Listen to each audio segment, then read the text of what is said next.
evening and welcome. Tonight on the show, we're joined by the Minister for Health and Medical Services, Dr. Ephiremi Wangai-Nambete. Sir, thank you and good evening. Thank you for joining us. Thank you, Jen. Thank you, Geraldine.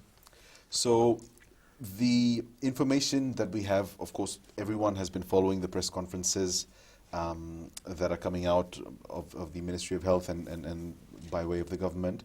Let's talk about the number of cases. We haven't seen a new case in a long time.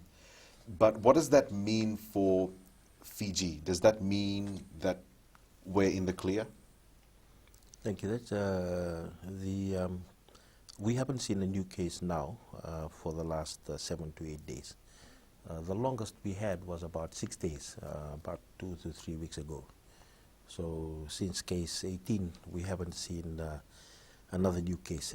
Now, in essence, we've been flattening the curve. So when you talk about flattening the curve, doesn't mean that that country doesn't have any new case, so they may have new cases, but it's actually much less than what they're having on a daily basis. So their graph, which was exponentially going upwards, is now, maybe they were going at a rate, say, 3 or 4 cases a day. Now they have 1 case a day, so they're flattening the curve, so as to speak. So for us, we were doing about, in essence, about 1 case every 2 days. And then we had a period there when we didn't have cases for quite a few days. Then we had the jump of 5 cases, and then we had 1 case about every 2 days, and then now we've had no cases for 7 or 8 days. So in essence, we've been flattening the curve, and we all hope that it will stay like that. We'll wake up another day and there won't be another case, and that's our hope that we have. The threats, obviously, at the moment for us in Fiji in terms of COVID-19, is the threats are from the places that we know that the cases that started the cluster, so the imported cases, right, where they were, their close contacts and their close casual contacts. So in regards to their direct contacts, but also the places that they've been staying. So we are grateful to the people of Soso and Riketi and Nambua. So just bearing with us during that time.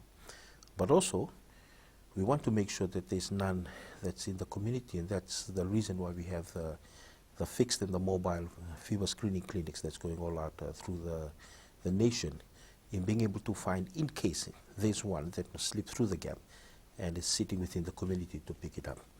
So, as the Honorable Prime Minister alluded to in that statement that he made on Friday, we've now gone a considerable amount of time without cases, and also we have now more patients that have responded. So we have 10 that responded and 8 active cases. So we've had 18 cases, but now we've got only 8 that are active, and 10 have fully responded to the treatment that we've given, the supportive treatment, and now they're better.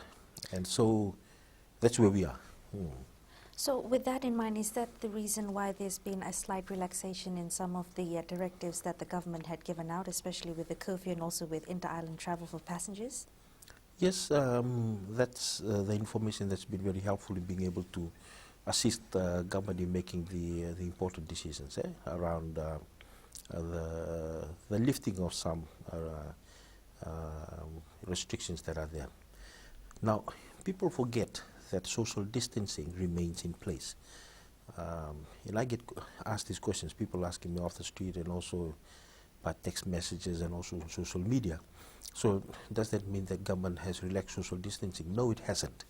Social distancing remains. So for example, we're sitting here, we have to social distance. Wherever we are, you have to social distance.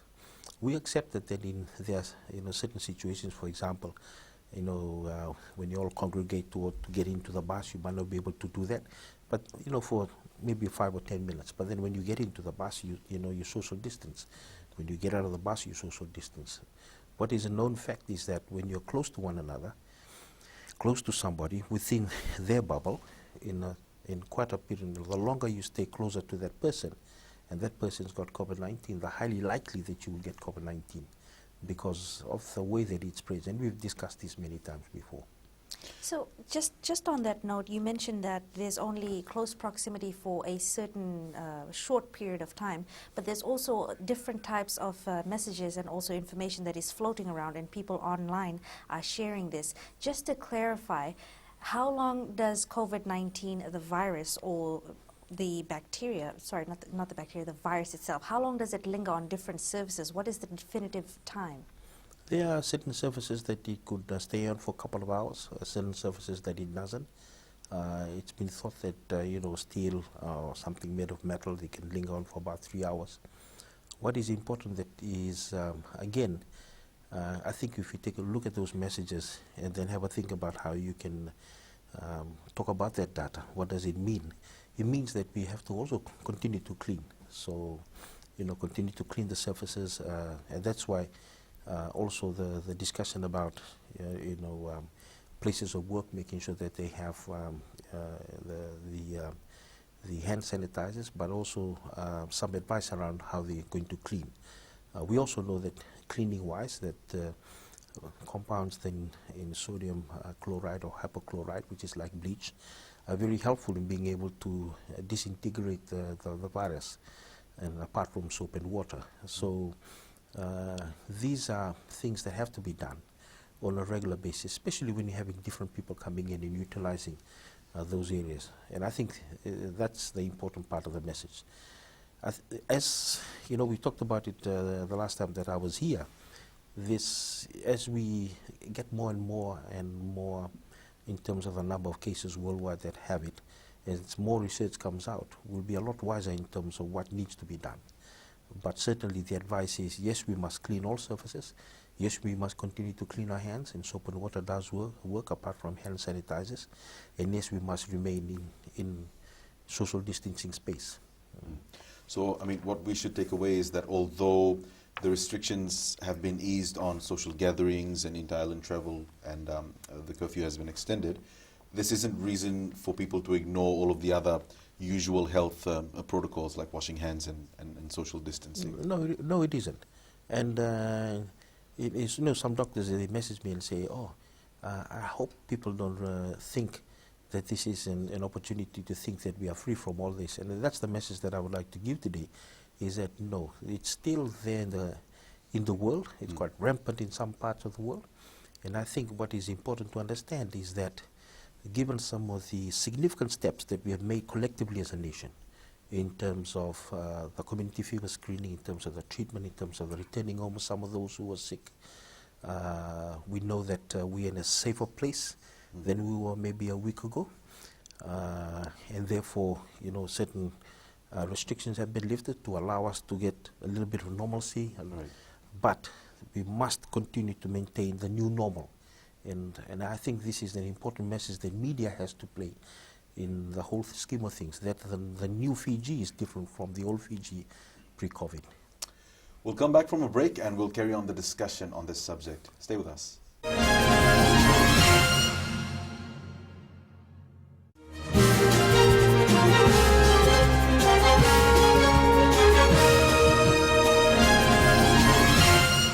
Minister, let's talk about worldwide what's happening. Recently, there's cause for alarm, especially with the World Health Organization, recognizing Singapore as one of the, the models of what a typical country should do to combat coronavirus. But what's happened recently is that Singapore has had a rapid increase in the number of cases. Would you like to comment on, what's happening around the world?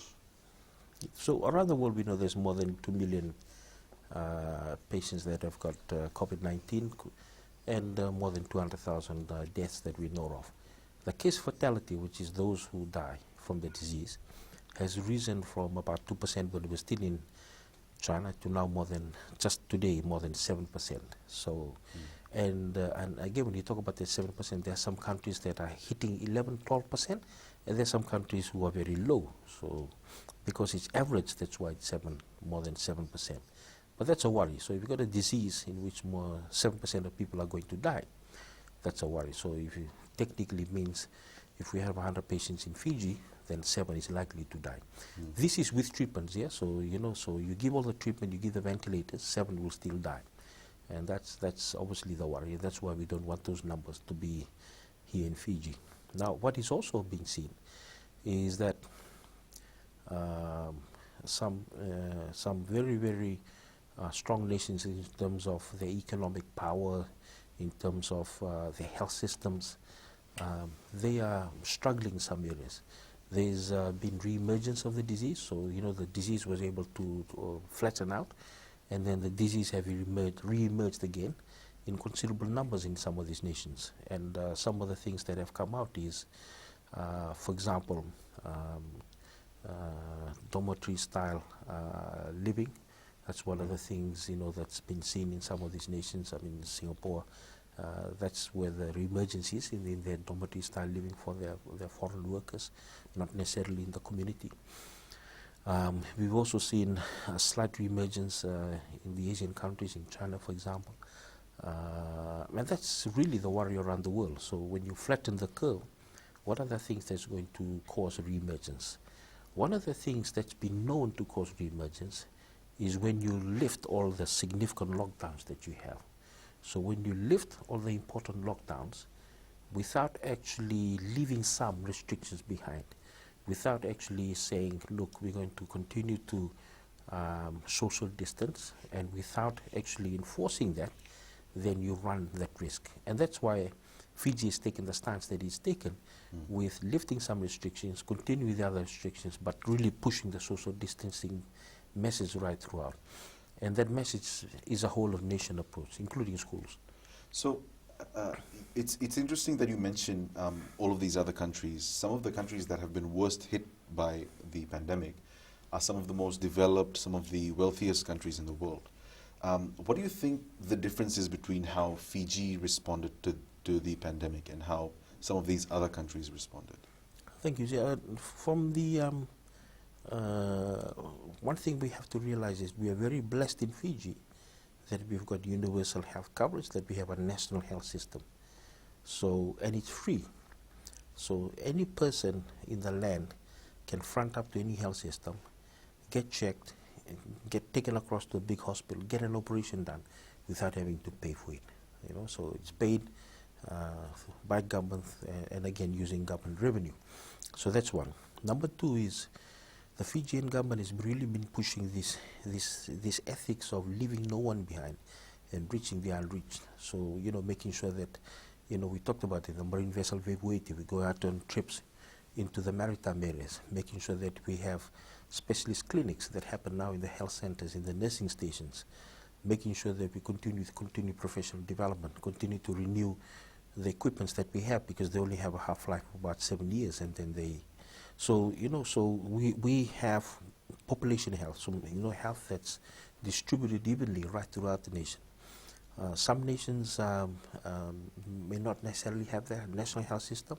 They may have systems based on insurance, health insurance. So you've got certain health insurance. You may have a certain amount of support and so forth. The other thing is that our community health workers have been recognized by government. And about 3-4 years ago, the government, the Honourable Minister of Economy, in his budget speech, talked about how we are paying the community health workers. So they are our first port of call in the community. We have about 1,600 of them. Then we have nursing stations, health centers. So all this make up what is called the health system. And then we don't shy away from putting boots on the ground. So, when we had the MNC, we had boots on the ground. We worked with the military, other stakeholders. We have vaccinated 280,000 children. And then when we had the measles outbreak, we also had boots on the ground, working with all stakeholders, including the discipline forces. We vaccinated 500,000 Fijians within 6 weeks. And as I've talked about, we had 28 that were sick, some of them very, very sick, and none died. And this is one thing that I think that we do very, very well, is the ability to actually just put boots on the ground and get people going door to door and just, finding, sieving, and then dealing with it as we go along. And we find that works for us. There are some countries, for example, there are a lot of countries that don't do this. So they follow the fixed system where they stay at a particular place and you come. And you must have seen, news articles where they've even gone to say, we will be at this place, and you drive by and we'll take, your temperature. Right. We do something different in terms of actually going out into the. That's what when we're talking about flushing out this virus, that's what we meant. And I think that's also something that we've done very well. But more importantly, the Honorable Prime Minister, the ministers are very interested in this. They're very, they're very concerned about it. They are briefed. He's briefed on a daily basis. Mm-hmm. And what is very apparent, if you look right around the world, is that if you've got a very interested, leader of government, then you're going to do very well. If you have disinterest, then you will struggle. So I think all this put together has helped us to be where we are at the moment. Stay with us. We'll be back after a short break.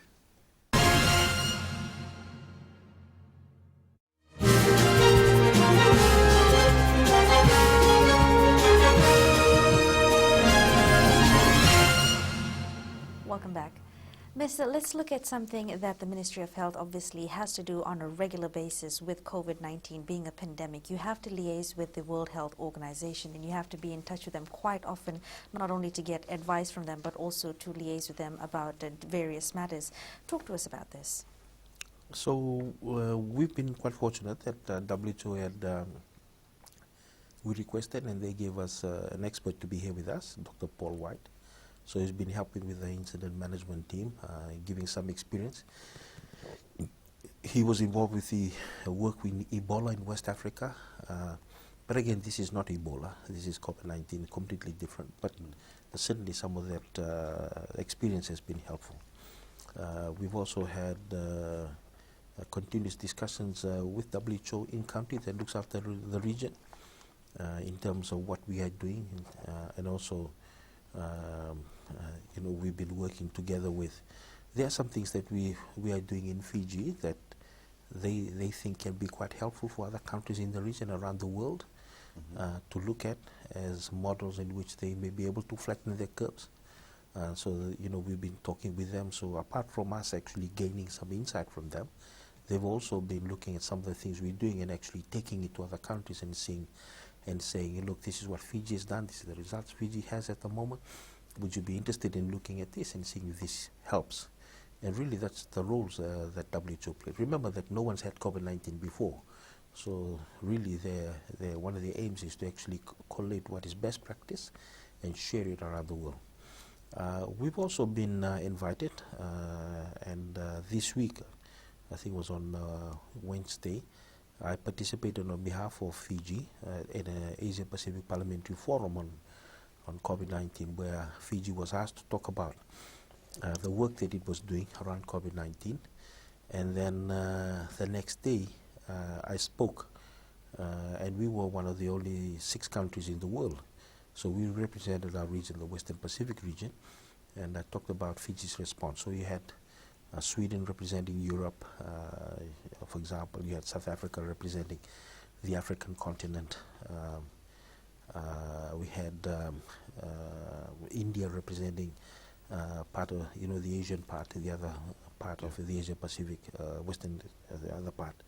So there were 6 countries, and we talked about what we were doing. And I felt really for Fiji to be invited to speak at the Asia Pacific Parliamentary Forum, and also to talk on the WHO informative session, where we were the country from the region, and one of the 6 countries in the world asked to speak. I thought it was, it gives credence to the work that's been done here in Fiji. And really that's the continuous discussions that we've been having with WHO, the ability to learn from other countries, to learn from some advice that WHO has in terms of working around outbreaks, epidemics and pandemics, but also the ability for WHO and other countries to look at what Fiji is doing with interest and intent, and actually taking back and saying, look, would you like to consider this? Having said that, one thing that I made very clear in one of the questions that was asked to me in the press conference on Friday is that there are areas which are grey. So there are things in which there's a lot of evidence for, so like social distancing, lockdowns, and there are things in which they are very grey. And this grey area, because COVID-19 is a new disease and a pandemic, there's lots of grey areas, you know. So this is where every nation, as a sovereign nation, has to make their decision. And one thing that when I look back in retrospect over the last 3 months, is one thing that we are very blessed with is when we reach these grey areas, we have now, because I said it before, Dr. Takeshi Kasai said, no country can say that they're doing everything right. What the country should do is say, I'm looking back at what I've done, and I know for sure that I haven't done anything wrong. That's what he said. And so now when I look back in 6 weeks, we have made the right decision at the right time. They've been preemptive, they've been clinical, and they've been appropriate. I'll give you an example. Let's give you one example. We're all pleased that the first case and their family went home.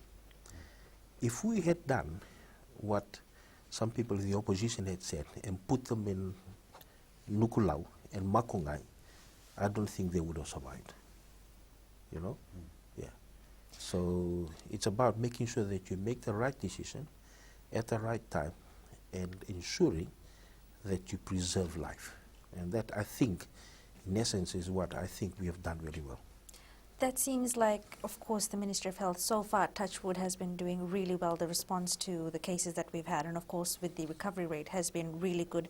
But there's also a danger that with this in mind, with cases that have recovered, people that have been sent home, although they will be in self-isolation for a certain period of time just to monitor if symptoms develop again, does this sort of get to the Ministry of Health in a way where you're worried about complacency that might seep into the minds of certain Fijians, if not the general populace? Complacency is a worry all the time, and it's not a worry only of the Ministry of Health.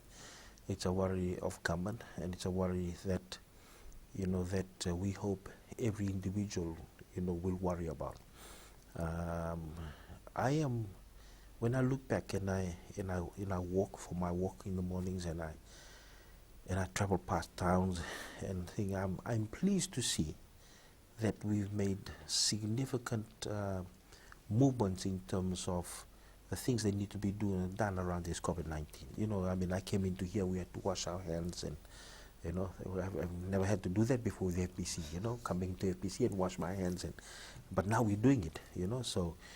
And then to see that, it's also when you go to certain places, they're getting people to wash their hands. People are mindful of their space, walking and checking. So there has been behavioral change. But having said that, as you rightfully said, we always worry about this complacency. I think what we need to do collectively as a nation is actually continue to just build this momentum, this wave of the new normal that we talked about, which is, please give me my personal space. Yes, do you have something for me to wash my hands? That has to be the new normal. It can only be good for health in Fiji. That's what, this is really the time when we have a lot of influenza-like illnesses. So we have flu because, it's our cold season.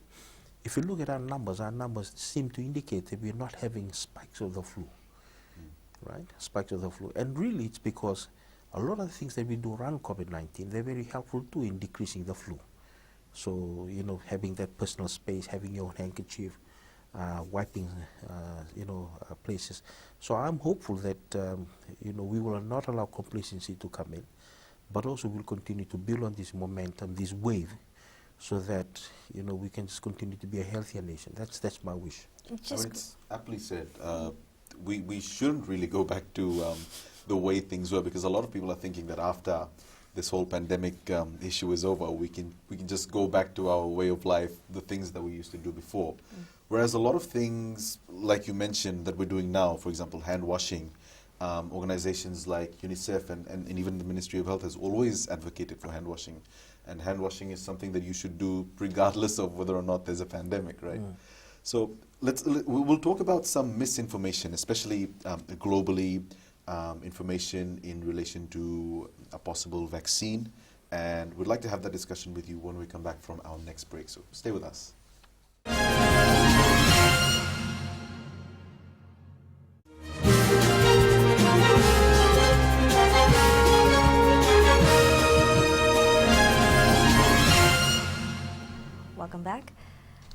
Lobanga Nambete, let's look at something that you had talked about in the previous segment. You said life now is now viewed as the new normal. Complacency, of course, we cannot allow for it to seep in any place at any time. However, there's always human fallacy. People always end up thinking this is something that we need to get through. And once COVID is done and dusted with, whether it takes a month or a year or 2 years, we will revert to what it used to be like. But of course, globally, you can see that life post-COVID-19, it is going to change. What do you foresee for Fiji, for the medical profession, for Fijians in general? When I look at some, again, we talked about it. When I looked at some of the habits that we've been asking that we need to do, as I said, this is only good for health in this country, good for individuals, good for families. You know, give an example. This is a flu season, somebody goes to the workplace, before he would pick up the flu, bring it home, share it with the family. The child who's got asthmatic gets asthma, they have to rush to the hospital, they have to pay the taxi fare, you know, and then come back. Now, because he's washing his hand, he's keeping his personal space, he's not, that person is not bringing the, the bugs back. It gives the ability for the child to actually get the asthma to finally heal.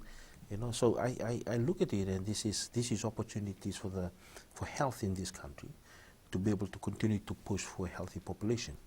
There are things in which the new normal will have to. We have to accept that, you know, to be part of personal hygiene is if you're going to drink grog, you're going to have your own billow. You know, everybody's, you know, we just have to accept that. That everybody has their own billow, and some people are going to drink alcohol, they have to have their own billow. Some of this personal etiquette will have to change, because this is going to be the way forward. Because this contagion is not the last contagion. We have to remember that there is a possibility that when this is all done and dusted, that there is a risk out there. This came from animals, we talked about it before, and there's always a risk that an animal virus may jump up again. And so those are some parts of the new norm. We also have to remember that the new normal also allows us to continue with business, also allows us to have the ability to visit, maybe the ability to actually at some stage, you know, have tourists come and visit us who come from countries that have COVID-19 under control or free potentially. That's, you know, that's my thoughts. So we shouldn't think that the new normal actually suppresses the economic potential of a family, for example. You know, that should continue, but social distancing should be part of the equation.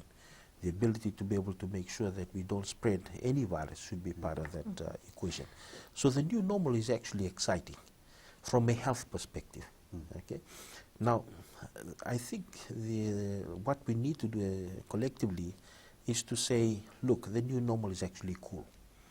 Because what is cooler than actually saving lives? What is cooler than actually not allowing you know, the spread of communicable diseases? We've had heaps of that. You know, 1875, the measles, 40,000 having died. You know, Mense, we had 6 children that died. Leptospirosis, normally would say 10, and last year we had about 7 that died. You know, the people dying from communicable diseases in the country has to stop. We as a government are doing so much that we can, making sure there's sanitation, there's water, making sure that we have health centers. But, you know, collectively, individuals need to take individual responsibility to help us in this.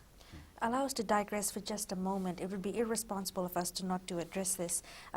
Even in light of all of the months that have gone through COVID-19 in different parts of the world, we're still seeing people having xenophobic ideas about the Asian community. And even at this point, people who have been laid off from jobs in Fiji, people who are no longer used to their normal routine, being at home, it's festering a sort of a scab or a wound where they end up thinking, if it wasn't for that one particular person from that one Asian country, that they hadn't gone around and spread it.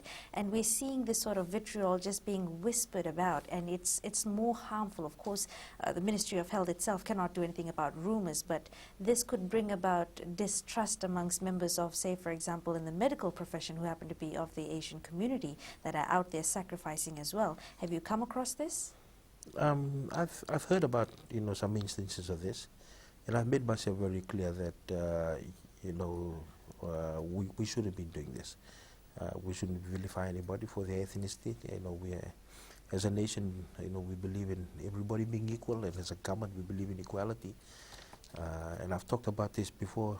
As a surgeon, on the inside we are all normal. Everybody's got the same colored liver, lungs, and whatever. The only thing that's colored differently on the inside, anything pathological. So if anyone ever thinks that anyone else is lesser than who they are, in my opinion, this is my personal opinion, they've got a pathological problem, because in the inside we are all normal. It is difficult to be able to get everybody to think like that, but I think what is important for us to understand is that we just have to continue to populate ourselves with great messages, and these type of messages will then, in my opinion again, will then just begin to obliterate themselves, and it's based on idealism that's backward, and that's not part of the new modern Fiji. And the new modern Fiji, in which our children are part of, my children are part of, and which I am part of, and we are part of today, is to accept and respect one another. And with health, that's part and parcel of what we do. The Hippocratic Oath, which doctors stand up and swear by when they receive their degree, and they also say anyone in the house who's a doctor stands up and swears with them, begins with this simple statement: I consecrate my life to the service of humanity. It doesn't say to the service of, only people of this race or that religion. It says to the service of humanity. And I certainly believe that, there's a bit of work that we need to do to be able to continue to flush this out. But I ask those who do this not to do that, because it is things that we want to put behind us. That's the wounds from the past, and it should be left in the past. Let's move on to the subject of, I guess, what the media has been saying about vaccines and the much talked about hydroxychloroquine. Are you keeping up to date? Of course you are. You're keeping up to date with the Of course I am. international research, Yeah. I guess, that's happening around vaccines, Yeah. and all of these supposed medicines that some scientists will not vouch for, others will. Yeah. What's your opinion on all of this? Yeah, so there's been some medicines that have been here from before. So hydroxychloroquine is something that works very well with malaria, has been found not to work very well with other diseases. Some people have actually tried it on COVID-19. It's had some effect on some, and it's unfortunately, I've heard some case reports where others have died. They've had swelling of the brain, so it's been taken out. And really, if you look at what's the vaccine trials that are trying to do, and that's something that we call for in that Thursday morning informative session. I called WHO and development partners to really look at getting the vaccine out. The vaccine predominantly is going to be doing very simply. They're going to be, finding out about this more about the virus, getting out parts of its DNA and parts of its wall, whatever, and try and develop an autoimmune response.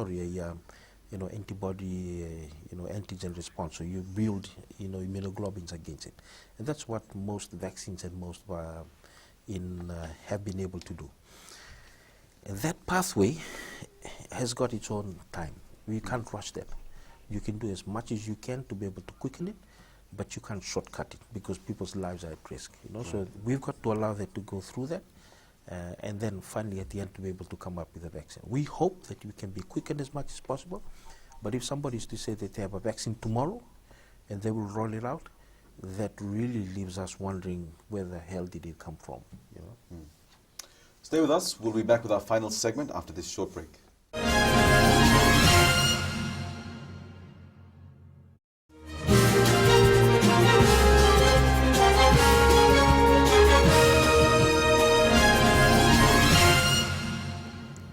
So we've been hearing a lot of things in the media, especially in relation to how some governments have responded.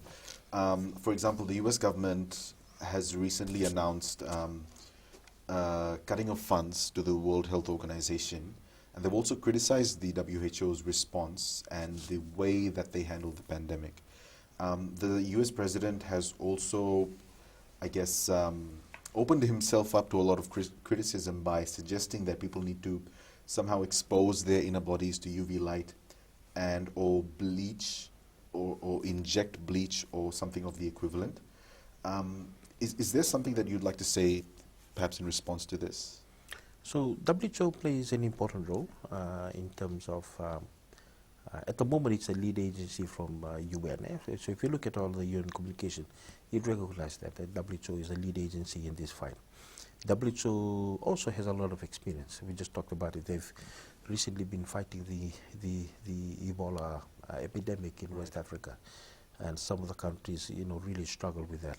Not only that, but involved with other pandemics in the past, SARS, H1N1, the swine flu, MERS, for example, and heading all the way back. So it's got a lot of institutional, intellectual intelligence and wisdom that it has, that it can draw off, and also there are people, for example, who finally get to WHO working their way through and actually preparing themselves to be able to work at that level. So it's a great organization, and the work it does is very helpful, especially for our cause in Fiji and also in the region.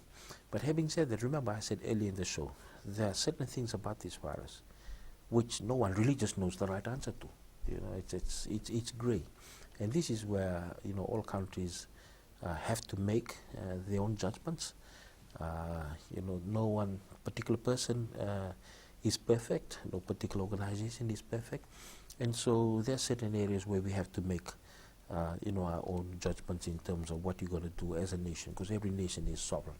And so certain nations have decided what they've decided in terms of how they support WHO, how they're critical of some of WHO's inner workings in terms of the responses. Whatever we think when we discuss it with WHO in terms of our country, the things that that are grey, we say, we're sorry, we're going to do it this way. And as I've said, they've come back and they said to us, and they said, look, you probably did the right thing by doing that at that particular stage. And so that's the relationship that governments on a level develop with their UN agencies that are in country. So that's the relationship. We have great relationship with our UN agencies in the country, and also our diplomatic corps. And I must say that we've been very, very blessed. Our Vuvales, Australia and New Zealand, they've been very helpful to us. Just hats off to them. The European Union, the French, Indonesia, all the other countries just come. China, the way that they've supported us, because we have a great working relationship with them on a daily basis. The Honorable Prime Minister, is well connected with them in terms of the discussions, and so that relationship actually comes to the fore when we actually need support. We need some support. We need some advice, and that's how you work with organizations such as WHO. As I've said, the things that we don't agree on, we sit down in the table and we talk about it, and they tell us their views, and we say their views, and we agree to disagree, because that's the thing. And then I think the other thing is that, putting that aside, I think the other thing that this COVID-19 has done is actually brought out the best in us, and also in some instances brought out some challenges. But that's when we have this pressure cooker of the COVID-19 that we face at the moment. And that's a challenge that we all have to be able to deal with. You mentioned earlier, interestingly, that the COVID-19 isn't the first pandemic, and it doesn't seem like it's going to be the last. Earlier this week, which I'm sure you're aware of, there are some health experts that are warning that once this pandemic is over, the coronavirus could come back, and it could come back stronger. Do you have an opinion on this? Look, we are guided by what the experts say around this. And again, this is one grey area. We only have to look at the past. So we had H1N1, we had SARS, we had MERS, and now we've got COVID-19. So the clear fact that we've had it in the past, the Spanish flu, there's a likelihood, there's a likelihood. How great is the likelihood? Will it happen to next year, or will it happen 100 years from now? Nobody really knows, So, no one really knows. I think the most important thing is, for Fiji situation, because Fiji is listening tonight, we need to understand that it will change the way that we interact normally, but it's a change for the better in case we get another one. So let's look at some nitty-gritty things, especially with resource management within the Ministry of Health, especially with the reshuffling of staff. Can you talk to us about that? Yeah, thank you. So when we had the Lautoka lockdown, we had lots of our staff had to actually rush in, pack their bags and move into the Lautoka area because they lived outside to be able to work during that time. We also had staff that actually had to move out because they lived in Lautoka and worked in Nandi and Ba and went and lived there for 2 weeks. And we had staff from Suva that were deployed to Rakiraki and Sigatoka for 2 weeks on end to be able to operate operating theatres, look after children that were sick because Lautoka was on lockdown. And then we had, when Lautoka was finishing his lockdown, then Suva went into lockdown. This group, then we had to take members of this group, put them on ships and send them down to southern Lao and also to Kandavu and also Asa Samoala, together with people outside of the Suva lockdown. So some of them have actually haven't been home for about a month now. And so today I was at the wharf just with Honourable Ministers Usamate and Seruratu and other government officials just welcoming the people coming back from Kandavu, Bambadeva and Bambatokalau, and some of them haven't been home for about a month. It was good to see them and just take my hats off to them for all the sacrifices they've done. A lot of people, and I must say to here, it's not only health, so the discipline forces, the RFMF have been very, very helpful to us. The Fiji Police Force, other government agencies, the commissioners, the PAs, the DOs, the ROCOs, the district advisory councils, Turani Koros. We've had people from Foreign Affairs working at the Ministry of Health, helping us with liaising about COVID-19 support, people from Ministry of Information, just all government ministries, Ministry of Forests, Ministry of Fisheries. They've all just, really supported us with this fight. So it's not a Ministry of Health thing alone. It's been a whole of government effort. And again, as I said before, it's led by the Honourable Prime Minister. Every day he's part of the discussion. He wants to know what's happening. He's asking for the best advice that we could give. And he's listening. I think the most important thing is he's listening to the experts. He's listening to Dr. Chemesa, Dr. James Wong, Dr. Alicia, and the many others and myself. And they are guided by their decision making. So it's been truly, I must say, Geraldine, is that it's been truly a whole of government effort. And so when we talk about the people at the coalface and thanking the people that have been involved, really just have to thank the whole government machinery. That's something that I'm really proud of to be part of at this moment in time. It's part of a machinery that actually puts, itself really where it has to be and goes out to actually save lives. And I think that's very important. Minister, unfortunately, that's all we have time for this evening, but we appreciate you taking your valuable time out to come and join us. And that's all we have for you on the show tonight. Remember to practice good hygiene and social distancing. Have a good evening.